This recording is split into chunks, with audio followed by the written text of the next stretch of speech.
My name is Doug Coltsmith. I'm the Director of Discipleship here at First Church, and I'm also part of the Grand Point Leadership Network leadership team that meets to give some direction and to these breakfast gatherings, set some plans, and all that good stuff. What is the Gpln all about? Some of you are new here, or you might have that question. There's lots of leadership organizations that focus on networking, organizational leadership, training, that kind of thing. But what makes the Gpln different is that we focus on pointing leaders to their maximum potential. We do this because we believe at our very core that everyone wins when a leader gets better. And so we're focused on you, the leader. We want to help you to take your next steps in your leadership journey. Today's topic and speaker that we get to interact with has that same heart, to help leaders get better. Lindley Odell is a healthcare human resources professional at the Maryland Healthcare Education Institute. Yeah, I got that right. With experience, she has all kinds of experience with talent acquisition, onboarding, employee engagement, employee relations, performance management, organizational development. In addition to building collaborative relationships and guiding leaders through challenging situations, Lindley has specific experience managing and supporting human resource teams. Her enthusiasm provides others with the energy and motivation to learn and put their skills into action. What we're talking about today is resiliency in leadership. And since we're still somewhat at the beginning of the year, we can assume that we're going to face some challenges this year, am I right? It's going to happen. And so some tragedy or setbacks, it's bound to happen. And so we need to be able to bounce back. We need to be able to find a way to get back in the game. How do we come out on the other end of this stronger? How do we keep from burning out? Well, these are the questions that Lindley is so passionate about helping us to answer today. Would you welcome with me Lindley Odell? Good morning, everyone. Happy Thursday. Yes, we're almost to the end of our week. As Doug mentioned, I'm Lindley Odell with the Maryland Healthcare Education Institute, and it's truly an honor to be here this morning and share with you a little bit about resiliency and some things that hopefully you'll be able to take away from me today and help increase your own level of resiliency. But we're also going to talk about how that can transition into your organizations, with your teams, with the staff that report to you, and really increase your organizational level of resilience. So I'm excited to share that with you today.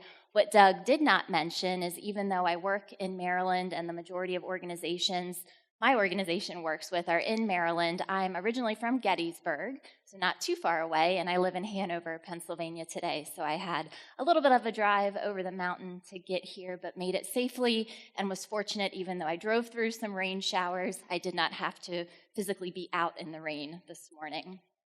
So Doug mentioned this concept of resiliency really is about building your own individual resiliency, and in leadership, we have to be able to lead ourselves in order to lead others and in order to lead the larger organization. And so today, it's an investment in you, and we're going to take the next hour or so to talk about how we can increase our own level of resiliency. I know we have a large group with us today from Summit Health and Chambersburg Hospital, so welcome to all of you, and thank you for being here. My background is in healthcare, so it's nice to have so many healthcare folks here.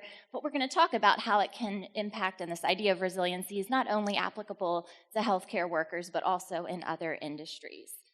So with that said, quick show of hands. How many of you feel like burnout is something impacting you or some of your employees that work for you?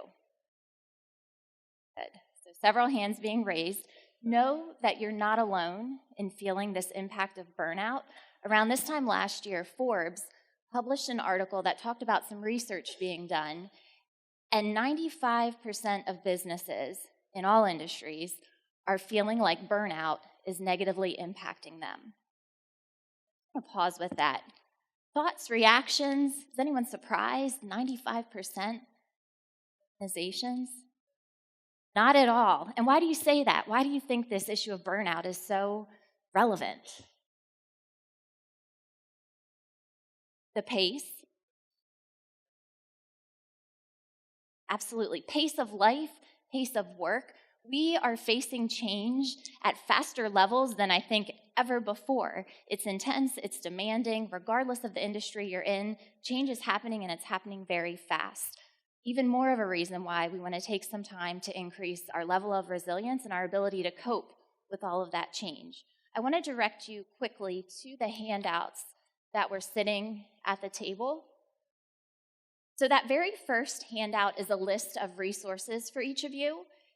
The material and the tools that we're going to talk about today, unfortunately, I did not invent all of these tools, and my organization has not invented them, but we've pulled from a couple of different resources. So if you have interest in things that I'm talking about, here are some of those resources that you can take away with you.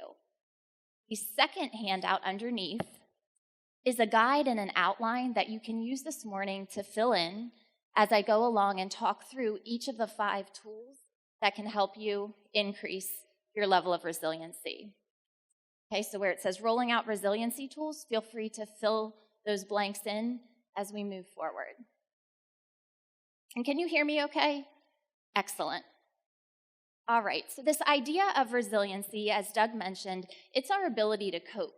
Resiliency is defined as our ability to cope when we're facing change, when we're facing adversity, when we're facing challenges. Resilience is made up partially from our genes, our genetic makeup, and also from our environment. Any guesses on how that split is handled? How much do you think comes from our genes?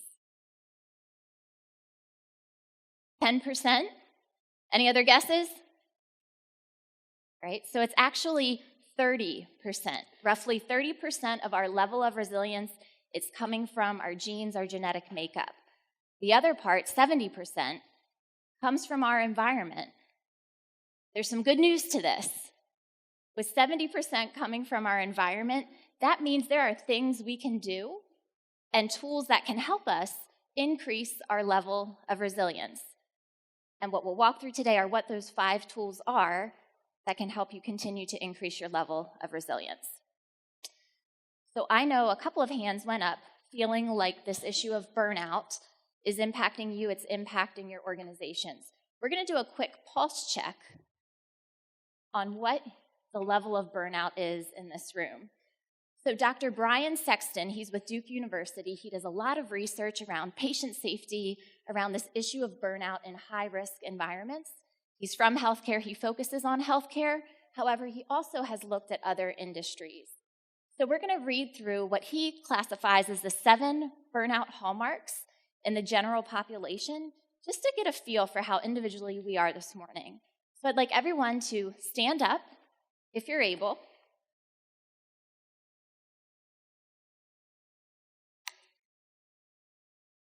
As I read through each burnout hallmark, if it applies to you, I'd like you to have a seat. So our first burnout hallmark, if you try to be everything to everyone, have a seat. If at the end of the workday you feel like you have not made a difference, have a seat. Number 3, if you feel like your work is not recognized, have a seat. We've got a resilient group here. This is good. Number 4, if you feel like there's a lack of balance between work and personal life, have a seat. And I did not say, if you feel like more than one of these applies to you, you can pop up and pop down. That's okay. All right, number 5, if you feel like your job varies between monotony and chaos, have a seat. Number 6, we're dropping. If you feel like there is little or no control of your work, have a seat. Okay, we're getting down to our 7th final burnout hallmark in the general population. Let's see if we can make them drop. Number 7, if you work in a business setting, have a seat. So the fact that we are in an environment, a business environment, where we know change is happening faster than ever, we're all a little more susceptible to being burnt out. working in business. So let's get into these tools. Again, in your handout, you're going to see each of the tools listed, and as I talk about them in a little bit more detail, please feel free to take notes. That's something you can take with you as you leave here today to help you. So the very first tool I want to talk about is around positive emotions. Being able to tap into positive emotions throughout our day is one of the top tools that can help increase our level of resilience. If you weren't aware, our brains are naturally trained to pick out negative emotions, thinking about the negative.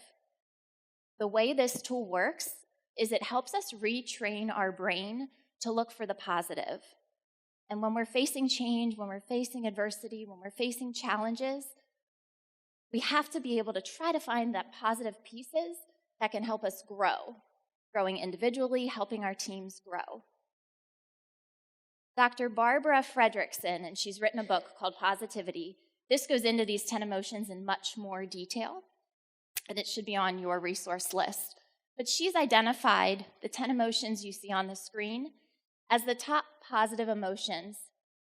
We have joy, gratitude, serenity, interest, hope, pride, amusement, inspiration, awe, and love. Hopefully, with yesterday being Valentine's Day, some of you were able to tap into that love emotion. But these are the top 10 emotions that research supports. The more you can tap into them throughout your day, the higher your level of resilience. It's retraining your brain to focus on the positive. So looking at this list of 10, what I'd like you to do is talk with the person next to you and those at your table for a few minutes. Talk about which of these 10 emotions you tap into the most each day. And then we'll come back together. So take a few minutes with the person next to you. Which of these 10 emotions do you tap into the most? All right, let's come back together. What are some of those emotions that came up with your partner or at your table? Were there any commonalities? Yes. Amusement seemed to be a big one. Show of hands, you agree, you try and tap into amusement. Can you give an example of how that worked?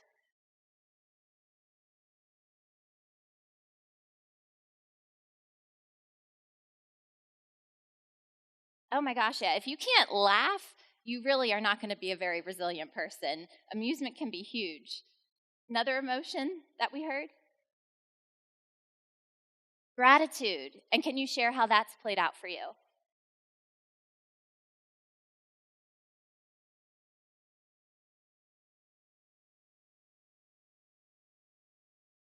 Absolutely. Great. Grateful every day to make a positive impact on someone else's life. Any others? Amusement, gratitude? Being able to tap into your positive emotions, it increases that level of resilience. So we're going to watch a quick video clip next. And this came out last June. And it profiles someone who has done a very good job of being able to tap into positive emotions each and every day. So I want you to watch this clip. It's a short clip. And just be aware of what emotions you're hearing this individual tap into. I bring joy in here. Freddie's been pushing a broom at the St. Thomas West Hospital in Nashville for 37 years. You cannot walk past him without him saying something, doing a fist bump. Hey, how you doing? So you must do 100 of those a day. Yeah, more. And just like the doctors and nurses here, he dispenses care and compassion. People don't remember what you say. People don't remember what you do. But they always remember the way you make them feel. Hey, babe, what's going on? Mary Primo has been a patient here for 4 years battling cancer. People like me need lots of encouragement, and he always has the right words for you. It's like he knows what he's doing. And who knows, catching the Freddie virus just might be therapeutic. There's such a need in healthcare to be more than just medical. That we've got to be more than that, and that he is just embodies that, embraces that. His mop is just a prop, washing away the anxiety of a trip to the hospital. What do you get out of it? What I get out of it is what I give back. If I give happiness there, I get happiness back. My girl. Sharing his infectious personality to spread a little joy. Now that's good medicine. Show me some love. That's what I'm talking about. Kevin Tibbles, NBC News, Nashville. Right. What did we hear Freddie tap into every day when he's working? What emotions did you hear? Joy. Absolutely. So every day he's going up, he's getting into work, and he is spreading that joy. He's tapping into that positive emotion. Any others that you heard? Love. Yes. Inspiration. Absolutely. So here we have a very entry-level environmental services worker who's not in a formal leadership role, yet we saw how he interacted with all of those staff members, with the patients, with the family, with the community. He's an inspiration. He's an inspiration to me. I'm hopefully an inspiration to you, that even though we might not be dealt with great cards and we might be facing some really tough challenges, it doesn't mean we have to let that get the best of us. What we don't see and hear in this video clip, Freddie Wiggins, he actually faced a lot of personal adversity, and there were health issues going on with himself, with some of his loved ones. He was not in a great state of mind. Yet every day when he goes to work, when he goes into that facility, he puts on his ID badge, and he doesn't let that impact him and impact what he's doing every day, and he's making a positive difference for others. So think about that for yourself, as maybe you're currently facing a challenge or challenges, or in the future, as we know those challenges will be coming. How can we work on retraining our brain to force ourselves to try to look for some of those positives? One of the other emotions that we saw was awe, and taking a moment to just appreciate some of that natural beauty that we might see every day. And depending on your work schedule, you may be driving or leaving work, you're able to see the sunset or the sunrise, and taking 30 seconds just to enjoy that natural beauty. I attempted to grow some herbs last summer. I'm not going to say that it was a great experiment. However, this was the basil plant, and I went outside one day to water them. And can anyone see what we have there? Praying mantis, yeah. And I took that 15 seconds and thought, wow, that's pretty cool. Snapped a picture of it. If you like to hike, if you like to be outdoors, giving yourself that opportunity to do it and just enjoy it and give yourself that mental break. So my colleague, Katrina Coleman, some of you, I believe, have met and know.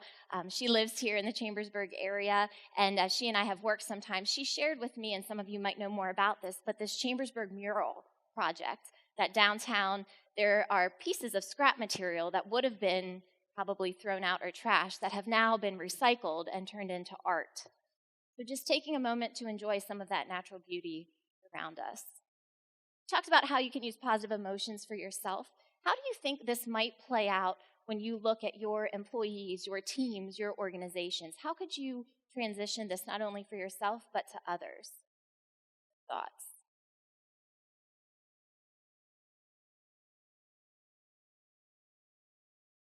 One organization that we've worked with, something they've done is taken an area of their break room and have dedicated that area with white paper just to write down good things and positive emotions they've been able to experience throughout their day.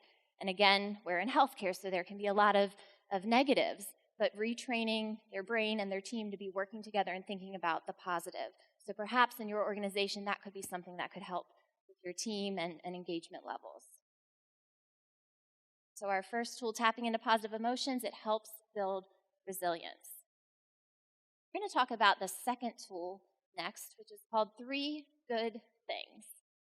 And this concept, it again comes from Dr. Brian Sexton, but it also comes from a gentleman named Marty Seligman, who has worked in positive psychology. Did anyone attend the Global Leadership Summit that was held here last August? Excellent. Katrina and I were here as well. You may recall Sheryl Sandberg. Sheryl Sandberg referenced this concept of 3 good things, and I'll share a little bit more about her in a moment. The concept's very complicated, so definitely take notes. Step 1, at the end of every day, You want to identify at least 3 good things that happened to you that day. And there's no right or wrong answer with this. It's a good thing because it was a good thing to you. So there's no right or wrong. You identify 3 good things that happened. The second step is you write those 3 good things down. And we are very fortunate that we all received journals this morning. And perhaps that journal could be where you're housing your 3 good things. So you identify them, you write them down. The third step, and the third step is truly the most crucial step, is you identify why that good thing was a good thing. Identify them, write them down. And third, figure out the why that good thing was a good thing. Research that's been done using this idea of 3 good things has shown for some participants doing this exercise had the same, and for some, an even better effect than those that were taking antidepressants, SSRI inhibitors. 3 good things. And it's not something you have to do for the next year. What also was found in the research is that doing this for just 2 weeks, the effects can last up to 6 months. 2 weeks, the effects can last up to 6 months. It helps, again, with retraining your brain to look for the good, to look for the positive, and identifying the why those good things are a good thing. A few examples to go over. So let's say, for example, you wake up in the morning, you go to put on a pair of jeans that are laying down, you go to put them on. And let's just say those pair of jeans, they're feeling a little bit looser. They're feeling pretty good in those jeans. You could tell yourself, oh my gosh, I've been so busy, I've been traveling, I haven't been able to do my laundry. This is like the 5th day I'm wearing these jeans. Or you could tell yourself, wow, I've been trying to eat a little healthier, be a little bit more active, and I think it's really paying off. My hard work's been paying off. Another example could be thinking of your work environment. Let's say your upline leader, your senior leader, came to you and praised you for doing a really good job on a project, an initiative, whatever the case might be. They've given you some recognition. You could tell yourself, oh, they probably just have a little reminder on their calendar and they're going around to everybody in the office today and they're giving everybody a little bit of praise. You could tell yourself that.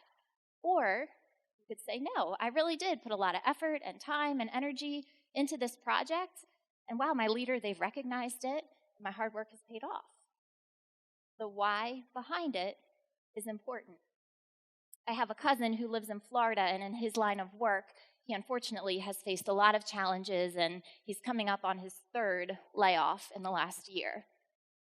So I've been doing a little bit of coaching on the side with him, and I shared this idea with him. I know it's tough. It's tough to lose your job. You can beat up yourself, your self-worth. Just try it.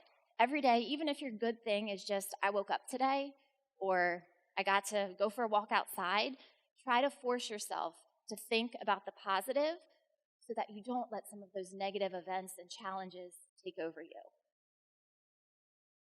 What I'd like for you to do now, in your handout again, there's a space.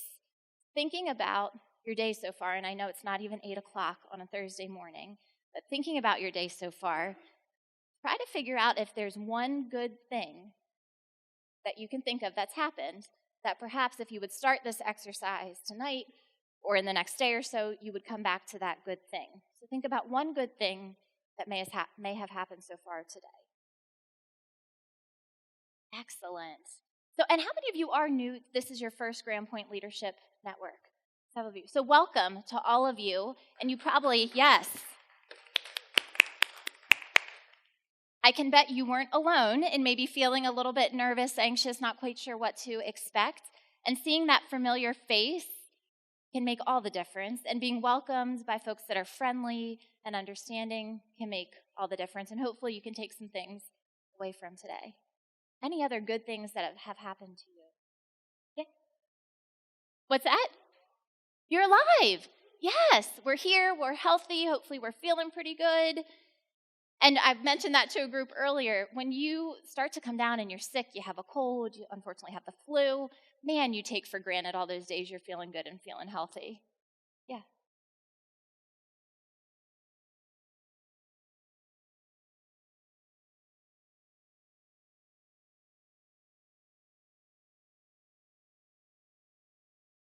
Nice. So taking that moment and opportunity to reflect on a good things, a good day. And I don't know about you, I tend to have a pretty long commute, and I try to do that as well. Just take a few moments to think and reflect. And one of the good best practices of leadership is giving yourself that gift of self-care and a gift of reflection. So using those journals you have here. I mentioned Sheryl Sandberg. She was a part of the Global Leadership Summit that happened last August that was held here. She and Adam Grant, who's a psychologist, they wrote together Option B. This is another book. It's all about facing adversity, building resilience. If you're not aware, she unexpectedly had lost her husband, and so she shares what her journey was going through that type of a loss and how to come back professionally, personally, go on to raise their 2 children, and work through that and share some of her best practices. The Mayo Clinic, and this is pretty cool, they have what's called a 30-day gratitude challenge that kind of combines the positive emotions along with 3 good things. And you can go on their website, even if you're not in that local area, you can sign up to do this 30-day gratitude challenge. And essentially every day, no matter how big or how small the event is, you're forcing yourself to think about those good things that have happened to you throughout the day. So if you're interested in learning more, you can check out their website and see. We've talked about 3 good things individually, how we can use it. Again, how might you be able to use this back in your organization, with your employees, with your staff, with your teams?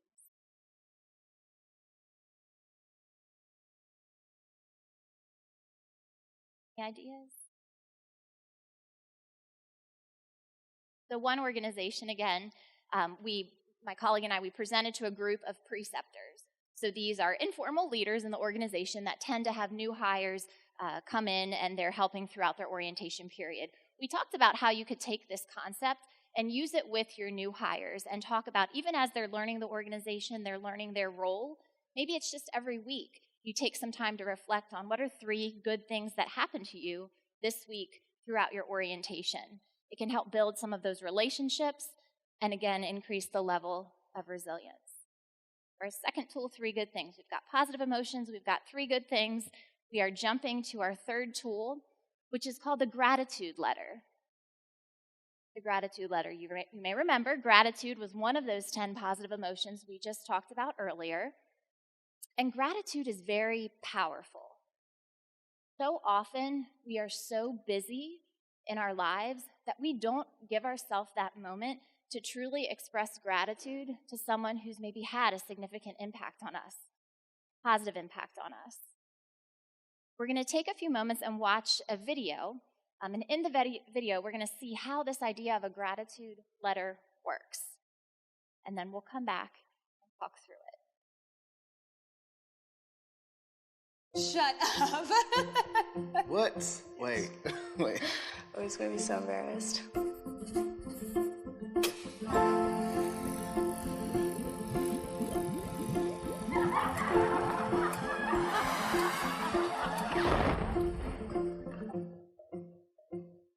What makes you happy? Having fun? Hanging out with friends? Delicious food? Making money? Well, consider this. Psychologists have scientifically proven that one of the greatest contributing factors to overall happiness in your life is how much gratitude you show. Yeah? Think about that. Go ahead and marinate on it for a second. You can thank me later if you want. It'll make you feel better according to this study. You go ahead and click on it and read it if you want. Or you can keep watching because we read it and we thought it might be fun to test out for ourselves. We gathered a selection of volunteers to act as our subjects. First, we gave them a test. They didn't know what we were looking for, but it gave us a pretty good idea of their current level of happiness. We asked them to close their eyes and think of somebody who was really influential in their life, somebody who did something really amazing or important for them. We had them write down as much as they could about why this person was so important.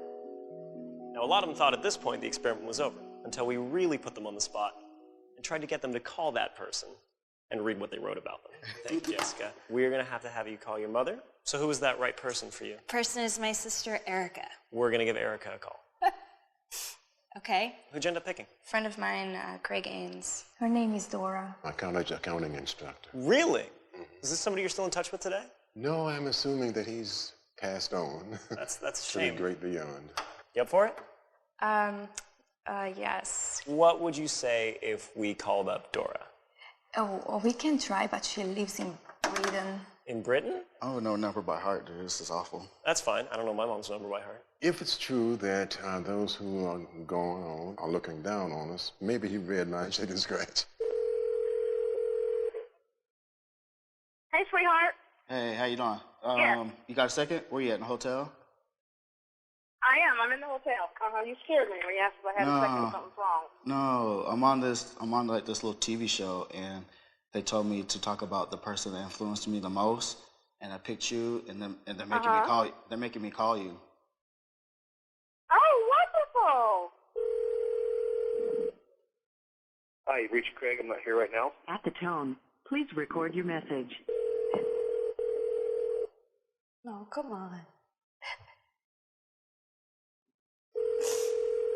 Hello? Hi. Hi. Erica? It's me.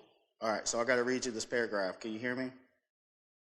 Yes, I can. Go ahead, sweetheart. All right. The person that influenced me the most would be my mother, Marlo Dawson. She is a single mother of 2. She is a very hard worker and dedicated to her family. Hey, Craig. This is Loie. This is going to be a funny little voicemail, so I hope you enjoy it. I'm so sorry for calling you at 4 o'clock in the morning. I have to read this to you, okay? And you can't say anything, or I don't know. You can respond, but I probably will just keep going. Okay? Is everything okay? Yes, but I have to read this out loud to you. The person who has had the biggest impact on my life outside of Jesus Christ, who is responsible for my existence, was my college accounting instructor. He had a joy and enthusiasm for his job like no other teacher I have ever known. I love her to death, and she keeps me going with positive talk. She is a woman that knows what she wants and won't give up until it is achieved. Oh, something. I don't know what. I'm about to cry because that's so beautiful. I have to say that it's wonderful. I first met Craig on an independent feature film set in Whitefish, Montana. I recently have been sending Craig a lot of positive thoughts as he suffered a series of health problems. Despite his medical problems, he's continued to work and take pleasure in the small things in life, like sitting quietly with his wife Janine on the porch. Erica is my older sister and my best friend. Sometimes it even feels like we are twins. She's my #1 fan and my #1 supporter. She makes me happy because despite all my mistakes and my decisions, she still loves me no matter what. Your friendship is everything. And you are one of the most important person in my life. Even when she has a kid and many children, I will love her more than her kids. Okay, maybe not. I will never forget when she flew 3,000 miles at the drop of a phone call to save me from a breakup. I'm being blessed by having a son like you. I love you. Bye.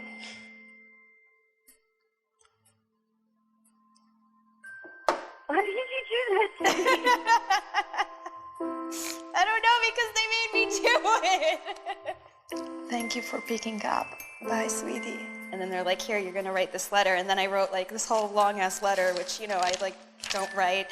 And then all of a sudden they're like, hey, guess what? Now we're gonna call her and you're gonna read her this letter. And I was like, what the f?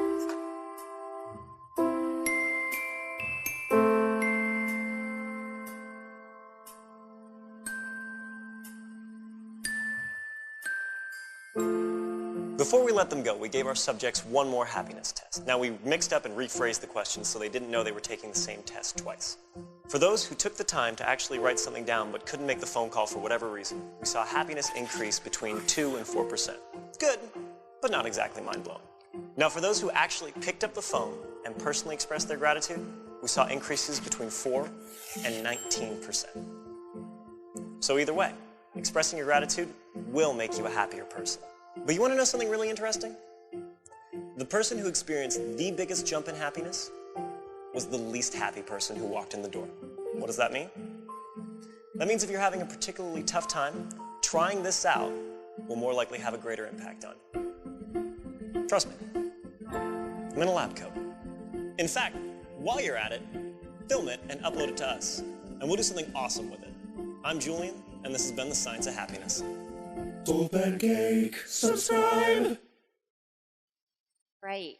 Gratitude. It's a powerful emotion.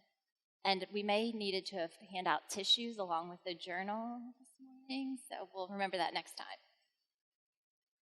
So with this idea of gratitude, so often we are so busy, we don't give ourselves enough time to just take a moment and really express it to those who have had an impact on our lives professionally, personally, either way.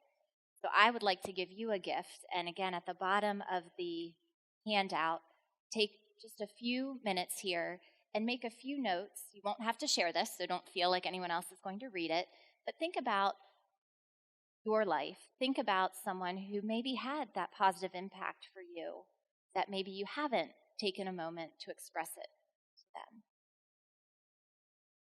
Back. Okay, so here's my challenge to you. You've made a couple notes about someone who hopefully has had that positive impact on you. My challenge to you is don't handwrite the letter and mail it. Either handwrite the letter and personally deliver it to the person if you're able, if they're still here with us, or do the phone call and verbalize that gratitude you have for that other person. It will make you feel a little bit better, and it's going to increase your level of resilience. And then thinking of the person on the receiving end, think how good that's going to make them feel. Likely, there's some of you in this room who've had that positive impact on another person, and maybe you've experienced it where someone has come up to you and shared the positive impact you've had on them. And it just helps increase those positive emotions and make you feel a little bit better. And when you think of those positive times, it can help you when you're facing those challenges and facing adversity. So our third tool is the gratitude letter. Hopefully you can use this video. We've seen organizations, they have shared this video as part of retreats. They have shared this video at staff meetings and encourage their own team to think about ways to express gratitude. Our fourth tool, random acts of kindness. Random acts of kindness. And this, many of you are probably familiar with, but it's the idea of doing something good for someone else without them expecting it. Could be something as simple as leaving some candy at their desk. Could be leaving a nice Post-it note on their desk, on their computer, just as a reminder. Random acts of kindness. You may not be aware, but we are currently in National Random Acts of Kindness Week. Is anyone celebrating it or have done anything this week? So you can go, there's a website, Random Acts of Kindness. They have a lot of ideas out there, and there's still a few days left in this week, so you could get it in or continue the celebration. But Random Acts of Kindness, it's another tool to help you tap into those positive emotions. Our fifth and final tool, and I know our time is coming to an end, is around strength and leveraging your strengths. So each and every one of us in this room, we have certain strengths. And if you think about how often throughout your day are you able to tap in to those strengths, some of us, we can tap into our strengths pretty regularly, but for others, sometimes we don't have that ability to tap into our strengths as much. And the theory behind strengths-based leadership, and when you talk about being able to focus on your strengths, it can help you better tackle, again, the challenges, the adversity that we know we're going to face. Has anyone read or taken the Strengths Finder assessment? Excellent. So this is a tool, it comes from Gallup, and it's a very quick and easy book, and each book, it comes with a code, so you can take a pretty easy yet intense exam and identify what your top 5 strengths are. You can see some strengths listed on the screen, and perhaps some of those are jumping out at you as things you know you do well. And you want to reflect on your day and think about, again, how often are you able to tap in to your strengths?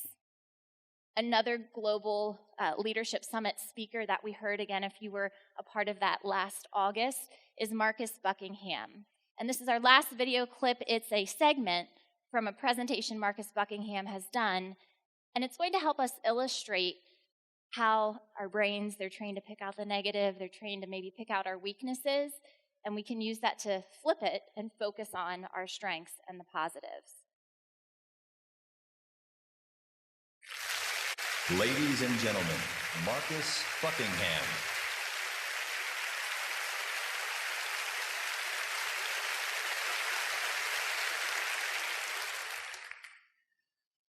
How many of you are parents? Okay, you're part of the problem. Gallup asked this question of parents. Your child comes home with the following grades: English, A; social studies, A; biology, C; algebra, F. Which grade deserves the most attention from you? The question doesn't say if you pick one grade, you must henceforth ignore all others. It just says, hey, look, as a parent, you've only got one thing to invest in your child: your time. Where will you spend most of it? 77% of American parents say the F. So the sad fact is that most conversations around most kitchen tables or dinner tables in this country are around the child's flaws and failings and how to fix them. Most children in this country are characterized by the people who love them the most by who the child isn't, rather than who the child is. Now, you may listen to this and you may say, well, look, what can I do? The school system is set up to focus on the F. I can't let a kid fail a class. Now, first of all, I'd say that wasn't the question. The question just says where you spend most time. You can't ignore the F. And yes, you'd be right. The school systems in this country are set up to be remedial. But change is happening. There are some schools around this country that are deliberately and explicitly trying to become strengths-based, which means they're trying to help kids to identify what their strengths are and use them productively. Focusing on our strengths. Excellent example when our child, or when maybe if we're taking some additional coursework and we see the areas that we're failing or not doing so well, that natural tendency is to focus on the weakness, to focus on the F. However, strengths-based leadership, focusing on the strengths, it helps us leverage what we already do well and what we can contribute to our team, to our organization. So the key here with this tool is, one, individually as a leader, being able to identify what your strengths are. And one of those tools, if you're interested in Strengths Finder, there's also a website that you can go out, and it's an online exam without a cost that you can identify those strengths. And then figuring out, how can I continue to use my strengths every day or more days than not? Leveraging strengths. It's hard to believe we've almost spent a full hour together this morning. We've covered a lot around focusing on ourselves, focusing on our personal leadership journeys. And the 5 tools we've covered, just to recap, 1 was being able to tap into those positive emotions. So think about it the rest of the day today. Try and retrain your brain. Focus on the positive. Our second tool, 3 good things. Perhaps you're able to start that later today or maybe over this coming weekend. Our third tool was the gratitude letter. Asking yourself, have I really taken time to acknowledge that gratitude to those who've had a positive impact on me? Our fourth tool is around random acts of kindness, and lucky for you, we are in random acts of kindness this week, so perhaps there's still something you can do this week. And then the 5th and final tool, being able to leverage and focus on our strengths. So I'm hoping that you're able to leave here today with a better understanding of how those tools can apply to you individually, certainly how you can use them with your organizations, with your teams, with your departments, with your units, and then even take them more broadly into your entire organization. As Doug had mentioned, I'm with the Maryland Healthcare Education Institute. We've taken this type of a training on the road, and we've gone into organizations and shared information with staff. If you're feeling like your team's disengaged, these could be a great way to increase that level of engagement and help your staff, frontline staff members, being able to focus on some of the positive. So if you have questions, I will be here and around, but I want to thank you for your time this morning, and I will turn it back over to Doug.